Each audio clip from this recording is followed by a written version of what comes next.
Hello everyone, कैसे हैं आप सब। आई होप आप सब अच्छे होंगे, एंजॉय कर रहे होंगे। दोस्तों, स्टडी विद सुशील गौर की यूट्यूब चैनल पर एक बार फिर से आपका बहुत बहुत स्वागत है। दोस्तों, आज की कहानी महान उपन्यासकार और कहानीकार श्री मुंशी प्रेमचंद जी द्वारा रचित उनकी कालजयी कहानियों में से एक पूस की रात है, जिसमें उन्होंने एक गरीब किसान के परिस्थितियों के बारे में वर्णन किया है। तो आइए बिना देरी किए पढ़ते हैं पूस की रात। हल्कू ने आकर स्त्री से कहा, सहना आया है, लाओ जो रुपए रखे हैं उसे दे दूं, किसी तरह गला तो छूटे। सहना का मतलब जो वसूली करने आता है उसे कहते हैं। मुन्नी झाड़ू लगा रही थी, पीछे फिरकर बोली, 3 ही तो रुपए हैं, दे दोगे तो कम्बल कहाँ से आवेगा। माघ पूस की रात हार में कैसे कटेगी। हार यानी सिवान की बात कर रहा है। उससे कह दो फसल पर दे देंगे, अभी नहीं। फसल का मतलब होता है, मतलब फसल पर दे देंगे, इसका मतलब फसल कटने पर दे देंगे, अभी नहीं। हल्कू एक क्षण अनिश्चित दशा में खड़ा रहा। पूस सिर पर आ गया। कंबल के बिना हार में रात को वह किसी तरह नहीं जा सकता, मगर सहना मानेगा नहीं। घुड़कियां जमावेगा, गालियां देगा। बला से जाड़ों में मरेंगे, बला तो सिर से टल जाएगी। यह सोचता हुआ वह अपना भारी भरकम डील लिए हुए, जो उसके नाम को झूठ सिद्ध करता था, मतलब उसका नाम हल्कू था पर वह काफ़ी मोटा ताजा था, भारी भरकम था, स्त्री के समीप आ गया और खुशामद करके बोला। खुशामद मतलब चापलूसी। ला दे दे, गला तो छूटे, कंबल के लिए कोई दूसरा उपाय सोचूंगा। मुन्नी उसके पास से दूर हट गई और आंखें तरेरती हुई बोली, कर चुके दूसरा उपाय, जरा सुनूं तो कौन सा उपाय करोगे। कोई खैरात दे देगा कंबल, ना जाने कितनी बाकी है, ओ जो किसी तरह चुकने ही नहीं आती। मैं कहती हूँ, तुम क्यों नहीं खेती छोड़ देते, मर मर काम करो, उपज हो तो बाकी दे दो, चलो छुट्टी हुई। बाकी चुकाने के लिए ही तो हमारा जन्म हुआ है, पेट के लिए मजूरी करो। ऐसी खेती से बाज आए, मैं रुपए ना दूंगी, ना दूंगी। हल्कू उदास होकर बोला, तो क्या गाली खाऊं। मुन्नी तड़प कर कहा, गाली क्यों देगा, क्या उसका राज है। मगर यह कहने के साथ ही उसकी तनी हुई भौवें ढीली पड़ गई। हल्कू के उस वाक्य में जो कठोर सत्य था, वह मानो एक भीषण जंतु की भांति उसे घूर रहा था। उसने जाकर आले पर से रुपए निकाले और लाकर हल्कू के हाथ पर रख दिए। फिर बोली, तुम छोड़ दो अब की से खेती। मजूरी में सुख से एक रोटी तो खाने को मिलेगी, किसी की धौंस तो ना रहेगी। अच्छी खेती है, मजूरी करके लाओ, वह भी उसी में झोंक दो, उस पर धौंस अलग से। हल्कू ने रुपए लिए और इस तरह बाहर चला मानो अपना हृदय निकाल कर देने जा रहा है। उसने मजूरी से एक एक पैसा काट कर 3 रुपए कंबल के लिए जमा किए थे। वह आज निकले जा रहे थे। एक एक पग के साथ उसका मस्तक अपनी दीनता के भार से दबा जा रहा था। पूस की अंधेरी रात, आकाश पर तारे भी ठिठुरते हुए मालूम होते थे। हल्कू अपने खेत के किनारे ऊख के पत्तों की एक छतरी के नीचे बांस के खटोलों पर अपनी पुरानी गाढ़े की चादर ओढ़े पड़ा कांप रहा था। खाट के नीचे उसका संगी कुत्ता जबरा पेट में मुंह डाले सर्दी में कूं कूं कर रहा था। दोनों में से एक को भी नींद न आती थी। हल्कू ने घुटनियों को गर्दन में चिपकाते हुए कहा, क्यों जबरा, जाड़ा लगता है। कहता था तो घर में पुआल पर लेटा रहे, तो यहाँ क्या लेने आए थे। अब खाओ ठंड, मैं क्या करूं, जानते थे मैं यहाँ हलवा पूरी खाने आ रहा हूँ। दौड़े दौड़े आगे आगे चले आए, अब रो नानी के नाम को। जबरा ने पड़े पड़े दुम हिलाई और अपनी कूं कूं को दीर्घ बनाता हुआ एक बार जम्हाई लेकर चुप हो गया। उसकी स्वान बुद्धि ने शायद ताड़ लिया। स्वान मतलब कुत्ता होता है। स्वामी को मेरी कूं कूं से नींद नहीं आ रही है। हल्कू ने हाथ निकालकर जबरा की ठंडी फीट सहलाते हुए कहा, कल से मत आना मेरे साथ, नहीं तो ठंडे हो जाओगे। यह रांड पछुआ ना जाने कहाँ से बर्फ लिए आ रही है। उस समय सर्दी भी बहुत पड़ती है ना, इसलिए। उठूं फिर एक चीलम भरूं, किसी तरह रात तो कटे। 8 चीलम तो पी चुका। यह खेती का मज़ा है। और एक एक भगवान ऐसे पड़े हैं जिनके पास जाड़ा जाए तो गर्मी से घबरा कर भगे। मोटे मोटे गद्दे, लिहाफ, कंबल, मजाल है जाड़े का गुजर हो जाए। तकदीर की खूबी, मजूरी हम करें, मज़ा दूसरे लूटे। हल्कू उठा, गड्ढे में से जरा सी आग निकाल कर चीलम भरी। जो आग जलाए था ना, उस गड्ढे से उसने चीलम भरी। जबरा भी उठ बैठा। हल्कू ने चीलम पीते हुए कहा, पिएगा चीलम? जाड़ा तो क्या जाता है, जरा मन बदल जाता है। जबरा ने उसके मुंह की ओर प्रेम से छलकती हुई आंखों से देखा।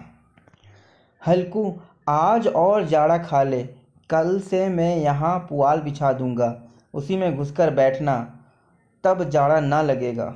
जबरा ने अपने पंजे उसकी घुटनियों पर रख दिए और उसके मुंह के पास अपना मुंह ले गया। हल्कू को उसकी गर्म सांस लगी। चीलम पीकर हल्कू फिर लेटा और निश्चय करके लेटा कि कुछ हो, अब की बार सो जाऊंगा। पर एक ही क्षण में उसके हृदय में कंपन होने लगा। कभी इस करवट लेटता, कभी उस करवट, पर जाड़ा किसी पिशाच की भांति उसकी छाती को दबाए हुए था। जब किसी तरह ना रहा गया तो उसने जबरा को धीरे से उठाया और उसके सिर को थपथपाकर उसे अपनी गोद में सुला लिया। कुत्ते की देह से जाने कैसी दुर्गंध आ रही थी, पर वह उसे अपनी गोद में चिपटाए हुए ऐसे सुख का अनुभव कर रहा था जो इधर महीनों से उसे ना मिला था। जबरा शायद समझ रहा था कि स्वर्ग यही है, और हल्कू की पवित्र आत्मा में तो उस कुत्ते के प्रति घृणा की गंध न थी। अपने किसी अभिन्न मित्र या भाई को भी वह इतनी ही तत्परता से गले लगाता। वह अपनी दीनता से आहत न था जिसने आज उसे इस दशा में पहुंचा दिया। नहीं, इस अनोखी मैत्री ने जैसे उसकी आत्मा के सब द्वार खोल दिए थे और उनका एक एक अणु प्रकाश से चमक रहा था। सहसा जबरा ने किसी जानवर की आहट पाई। इस विशेष आत्मीयता ने उसमें एक नई स्फूर्ति पैदा कर दी थी जो हवा के ठंडे झोंकों को भी तुच्छ समझती थी। वह झपट कर उठा और छपरी से बाहर आकर भूंकने लगा। हल्कू ने उसे कई बार चुप कर बुलाया, पर वह उसके पास न आया। हार में चारों तरफ दौड़ दौड़ कर भौंकता रहा। एक क्षण के लिए आ भी जाता तो तुरंत ही फिर दौड़ता। कर्तव्य उसके हृदय में अरमान की भांति ही उछल रहा था। कुत्ते का स्वभाव भी ऐसा होता है, ठीक है। 1 घंटा और गुजर गया। रात ने शीत को हवा से धधकाना शुरू किया। हल्कू उठ बैठा और दोनों घुटनों को छाती से मिलाकर सिर को उसमें छिपा लिया। फिर भी ठंड कम ना हुई। ऐसा जान पड़ता था सारा रक्त जम गया है। धमनियों में रक्त की जगह हिम बह रहा। हिम मतलब जो है बर्फ। उसने झुककर आकाश की ओर देखा। अभी कितनी रात बाकी है। सप्तऋषि अभी आकाश में आधे भी नहीं चढ़े। ऊपर आ जाएंगे तब कहीं सवेरा होगा। अच्छा, उस समय कि जो है लोगों के पास घड़ियाँ वगैरह नहीं होती थी, तो वो लोग आकाश में तारों की मदद से समय के बारे में जानते थे। आगे पढ़ते हैं। अभी प्रहर से ऊपर रात है। हल्कू के खेत से कोई एक गोली के टप्पे पर आम का एक बगीचा था। गोली के टप्पे का मतलब एक जैसे कि कुछ दूरी पर पतझड़ शुरू हो गई थी। बाग में बत्तियों का ढेर लगा हुआ था। हल्कू ने सोचा, चलकर पत्तियां बटोरूं और उन्हें जलाकर खूब तापूं। रात को कोई मुझे पत्तियां बटोरते देखेगा तो समझेगा कोई भूत है। कौन जाने कोई जानवर ही छिपा बैठा हो, मगर अब तो बैठे नहीं रहा जाता। उसने पास के अरहर के खेत में जाकर कई पौधे उखाड़ लिए और उनका एक झाड़ू बनाकर हाथ में सुलगता हुआ उपला लिए बगीचे की तरफ चला। जबरा ने उसे आते देखा तो पास आया और दुम मिलाने लगा। हल्कू ने कहा, अब तो नहीं रहा जाता जबरू, चलो बगीचे में पत्तियां बटोरकर तापे, टाठे हो जाएंगे तो फिर आकर सोएंगे, अभी बहुत रात है। टाठे मतलब सर्दी बहुत लग रही है तो थोड़ा गर्म हो जाएंगे तो। जबरा ने कूं कूं करके सहमति प्रकट की और आगे आगे बगीचे की ओर चला। बगीचे में खूब अंधेरा छाया हुआ था और अंधकार में निर्दय पवन पत्तियों को कुचलता हुआ चला जाता था। पत्तियों को कुचलता हुआ चला जाता मतलब वहाँ पे बहुत तेजी से सर्द हवा चल रही थी। ठीक है। वृक्षों से ओस की बूंदें टप टप नीचे टपक रही थी। एकाएक एक झोंका मेहंदी की फूलों की खुशबू लिए हुए आया। हल्कू ने कहा, कैसी अच्छी महक आई जबरू, तुम्हारी नाक में भी तो सुगंध आ रही है। जबरा को कहीं जमीन पर एक हड्डी पड़ी मिल गई थी, उसे चिचोड़ रहा था। हल्कू ने आग जमीन पर रख दी और पत्तियां बटोरने लगा। जरा देर में पत्तियों का ढेर लग गया। हाथ ठिठुरे जाते थे, नंगे पांव गले जाते थे। आपने भी कभी फील किया, अगर आप गांव वगैरह से अगर बिलोंग करते हैं तो इस सर्दी को आप फील कर सकते हैं। और वह पत्तियों का पहाड़ खड़ा कर रहा था। इसी अलाव में वह ठंड को जलाकर भस्म कर देगा। थोड़ी देर में अलाव जल उठा। उसकी लौ ऊपर वाले वृक्ष की पत्तियों को छू छूकर भागने लगी। उस अस्थिर प्रकाश में बगीचे के विशाल वृक्ष ऐसे मालूम होते थे मानो उस अथाह अंधकार को अपने सिरों पर संभाले हुए हो, और अंधकार के उस अनंत सागर में यह प्रकाश एक नौका के समान हिलता मचलता हुआ जान पड़ता था। हल्कू अलाव के सामने बैठा आग ताप रहा था। एक क्षण में उसने दोहर उतारकर बगल में दबा ली, दोनों पांव फैला दिया, मानो ठंड को ललकार रहा हो। तेरे जी में जो आए सो कर। ठंड की असीम शक्ति पर विजय पाकर वह विजय गर्व को हृदय में छिपा ना सकता था। उसने जबरा से कहा, क्यों जब्बर, अब ठंड नहीं लग रही है? जब्बर ने कूं कूं करके मानो कहा, अब क्या ठंड लगती ही रहेगी, पहले से ये उपाय न सूझा? नहीं, इतनी ठंड क्यों खाते? जब्बर ने पूंछ हिलाई। अच्छा आओ इस अलाव को कूदकर पार करें, देखो कौन निकल जाता है।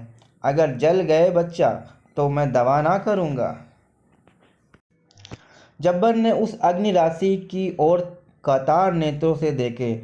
मुन्नी से कल न कह देना, नहीं तो लड़ाई करेगी। यह कहता हुआ वह उछलता और उस अलाव के ऊपर से साफ निकल जाता।